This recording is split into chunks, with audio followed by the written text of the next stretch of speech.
बहुत पहले की बात है।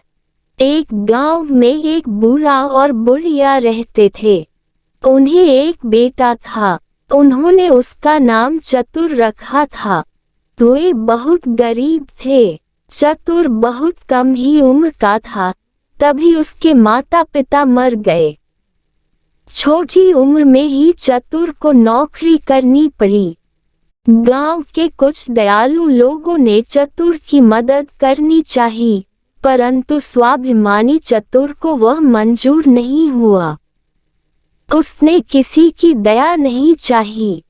वह एक आदमी के यहाँ गया और उससे नौकरी के लिए बोला। उस आदमी ने उसे एक पैसा वार्षिक की नौकरी पर रख लिया। चतुर को खुशी हुई कि वह अपने पांव पर खड़ा है। खाने कपड़े के साथ वर्ष में एक पैसे मजूरी की नौकरी पाकर उसने संतोष की सांस ली। चतुर खूब लगन से काम करके अपने मालिक को खुश रखने की चेष्टा करता। समय बीतने लगा। 3 वर्ष बीत गए। उसे अपने गांव के साथ ही याद आने लगे। अपना घर याद आने लगा। उसने अपने मालिक से अपनी मजदूरी के 3 पैसे लिए और अपने गांव की ओर चल पड़ा। उसने कुछ महीनों की छुट्टी ले ली थी। रास्ते में उसे एक बूढ़ा मिला। चतुर को देखकर उस बूढ़े ने गिड़गिड़ाकर कहा, सुनो बालक, मैं कई दिनों से भूखा हूँ। मुझे कुछ खाने के लिए दो, नहीं तो मैं भूख से मर जाऊंगा। बूढ़े की बात सुनकर चतुर ने बहुत नम्र स्वर में कहा, मेरे पास खाने की कोई वस्तु नहीं है। मैं क्या दूं? मेरे पास मेरी कमाई के 3 पैसे हैं। यही ले लो और कुछ खरीद कर खा लो। उसने अपनी जेब से 3 पैसे निकालकर उसे दे दिए। चतुर ने जैसे ही आगे बढ़ना चाहा, वैसे ही उसने देखा कि उस बूढ़े के चेहरे पर बड़ी बड़ी मूंछें निकल आई हैं।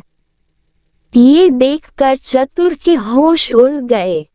वह पीपल की पत्ती की तरह थर थर कांपने लगा। उसे भयभीत देखकर उस आदमी ने कहा, डरते क्यों हो? आदमी को हिम्मत से काम लेना चाहिए। मैं तुम्हारी दया की भावना से बहुत खुश हूँ। बिना लोभ रखे तुमने अपनी पूरी कमाई के पैसे मुझे दे दिए। 3 पैसे की जगह मैं भी तुम्हें 3 चीजें देता हूँ। आओ, मेरे साथ चलो। त्याग करना बहुत बड़ी बात होती है। चतुर डरते डरते उस आदमी के साथ चलने लगा। अपने घर ले जाकर उस आदमी ने चतुर को एक सारंगी दी। बताया कि इससे तुम जैसे ही बजाओगे तो लोग नाचने लगेंगे। एक तीर धनुष देकर कहा, तुम जिस पर निशाना लगाओगे वह खाली नहीं जाएगा और तीर लौटकर तुम्हारे पास आ जाएगा। तीसरी चीज थी सच्चाई। उस आदमी ने वरदान में सच्चाई दी। बताया कि तुम जो कुछ कहोगे लोग उसी बात को सच मान लेंगे। तीनों चीजें देकर वह आदमी गायब हो गया। चतुर पहले तो बहुत घबराया, लेकिन फिर उसने हिम्मत से काम लिया। थोड़ी देर वह वहीं रुका रहा। इसके बाद चतुर वहां से आगे बढ़ा। वह गायब हुआ आदमी काफी देर तक वापस नहीं लौटा। चतुर ने कुछ दूर जाने पर देखा कि एक व्यापारी पेड़ की छाया में विश्राम कर रहा है। उस पेड़ पर एक खूबसूरत सी चिड़िया बैठी थी। उसे देखकर व्यापारी का मन ललचा उठा। उसने कहा, ओह, कोई उस चिड़िया को मेरे लिए मार देता तो मैं उसे ढेर सारे रुपए देता। चतुर ने कहा, आप चिंता मत कीजिए, और उसने निशाना साध कर तीर मारा। वह चिड़िया झाड़ी में गिर गई। चतुर बहुत खुश हुआ। खुशी से उसने सारंगी बजाए। व्यापारी हड़बड़ा कर चिड़िया पकड़ने के लिए झाड़ी में घुस गया। चतुर खुशी से अपनी सारंगी बजाने लगा। सारंगी की आवाज पर व्यापारी भी थिरक गिरक कर नाचने लगा। झाड़ी से उलझकर उसके कपड़े फट गए। वह अधनंगा हो गया। उसके शरीर पर काफी खरोंच लगी थी। उनसे खून बहने लगा था। व्यापारी की हालत देख चतुर को दया आ गई। उसने एकाएक सारंगी बजाना बंद कर दिया। सारंगी का बजाना बंद होते ही व्यापारी का नाचना बंद हो गया। व्यापारी ने उसे थैली भरकर रुपए दे दिए। इनाम पाकर वह खुशी खुशी घर की ओर बढ़ने लगा। व्यापारी को लोभ सताने लगा।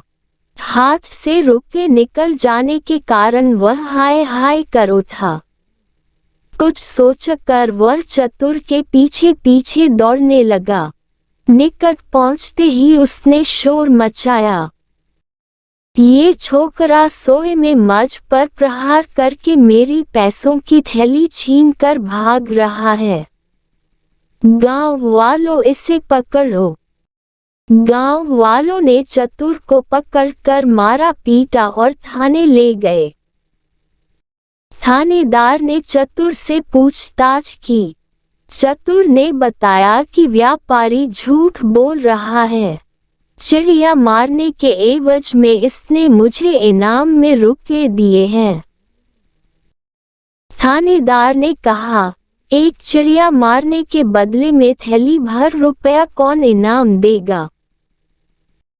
इनाम देने वाले के शरीर में खरोंच कैसे लगेंगे? इसके कपड़े कैसे फटेंगे? चतुर जरूर चोरों के साथ का लड़का है। ये सोचकर उसने सिपाही से कहा, इसे हाजत में डाल दो। हाजत में बंद करने के लिए सिपाही चतुर को ले चले।